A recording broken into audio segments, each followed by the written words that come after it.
Good morning everyone. सो अब हम next topic अब हमारा सेकंड लास्ट टॉपिक बचा है, दैट इज़ अपॉर्चुनिटी कॉस्ट। उसके बाद हम लास्ट टॉपिक रहेगा कि हमारे सेंट्रल प्रॉब्लम के क्या क्या सोल्यूशन होते हैं, हम कैसे इन सारी चीज़ों को हम प्रोड्यूस कर सकते हैं या फिर डेवलप हम सारी चीज़ों को कैसे कर सकते हैं। तो यहाँ पर हम देखेंगे अपॉर्चुनिटी कॉस्ट। अपॉर्चुनिटी कॉस्ट का मीनिंग क्या होता है? अपॉर्चुनिटी का कॉस्ट का मतलब होता है अल्टरनेटिव कॉस्ट, ट्रांसफर कॉस्ट या फिर डिस्प्लेसमेंट कॉस्ट। जो भी कॉस्ट हम जो भी देखते हैं, जो भी हमारा फैक्टर ऑफ प्रोडक्शन होता है, उसको हम कहते हैं सेवरल यूजेस की में भी हमें एक बार उसको पुट करके देख सकते हैं। जो हमारा फैक्टर ऑफ प्रोडक्शन होता है, स्कार्स जो भी हमारे डिमांड के अंदर जो रिलेशन होता है वो हमेशा स्कार्स होता है। जो भी लिमिटेड होता है उसको हम क्या करते हैं, ये हमेशा फुल्ली यूज़ नहीं हो सकता है जितने हमारे सोशल पॉइंट ऑफ व्यू से अगर हम इन सारी चीज़ों को देखेंगे। तो यहाँ पे क्या हम कहते हैं, वन फैक्टर ऑफ प्रोडक्शन को यूज़ करते हैं एक एंड जहाँ पे हम दूसरे अपॉर्चुनिटी को सेक्रीफाइस करते हैं दूसरे एंड तक। ठीक है, यहाँ पे हम देखते हैं कि real cost of production for commodity कितनी है जहाँ पे हम दूसरी कमोडिटी को सेक्रीफाइस करें। अपॉर्चुनिटी कॉस्ट एक अल्टरनेटिव कॉस्ट के हिसाब से जाना जाता है जब भी हम दो कमोडिटीज़ को प्रोड्यूस करते हैं जहाँ पे हमारी जो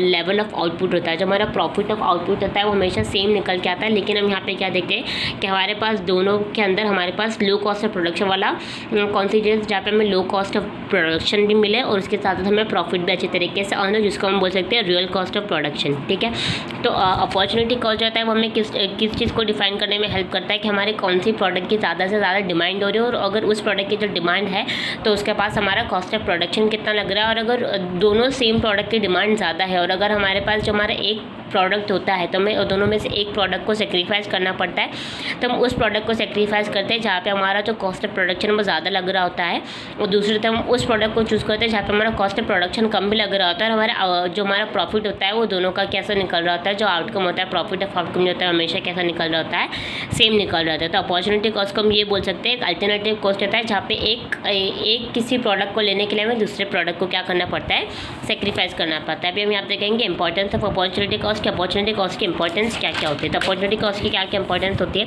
कि जो अपॉर्चुनिटी कॉस्ट की जो इंपॉर्टेंस होती है, ये क्या होता है, जो कॉन्सेप्ट होता है अपॉर्चुनिटी कॉस्ट का, यहाँ पे क्या होता है, इसका जो हमें इन फैक्टर्स के तरफ में क्या करता है, मिनिमम रिटर्न मिलता है, जिसकी वजह से हमारा जो फॉरगॉन अल्टरनेटिव मतलब जिसको मैंने सेक्रीफाइस किया तो उसको हम क्या कर सकते हैं, अचीव कर सकते हैं।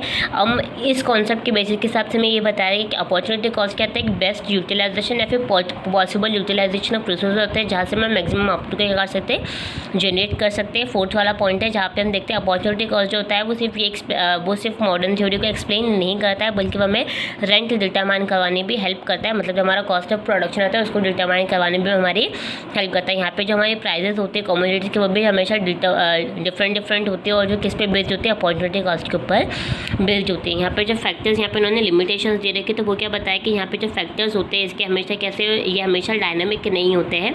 अपॉर्चुनिटी कॉस्ट का जो भी होता है, ये असम्पशन जो भी बेस्ड होते हैं वो हमेशा डायनामिक नहीं होते हैं। यहाँ पे क्या करता है, हम इजीली एक इंटरप्राइज से दूसरी इंटरप्राइज को बहुत सारी चीज़ बेनिफिट चीज़ों को हम क्या कर सकते हैं, ट्रांसफ़र कर सकते हैं। ये सिर्फ स्पेशलाइज फैक्टर्स के लिए एप्लीकेबल नहीं होता है, ये भी जो भी इसका जो फैक्टर्स ऑफ प्रोडक्शन होता है ये हमेशा इक्वलेंस नहीं देता। अब हम देखेंगे यहाँ पे solutions of central problems of economy. तो solutions of central problems of economy ये बताया गया है कि हमारी इसमें नेचर ऑफ प्रोडक्शन का क्या रोल होता है, मतलब हमें कब और क्या चीज़ों को प्रोड्यूस करना चाहिए।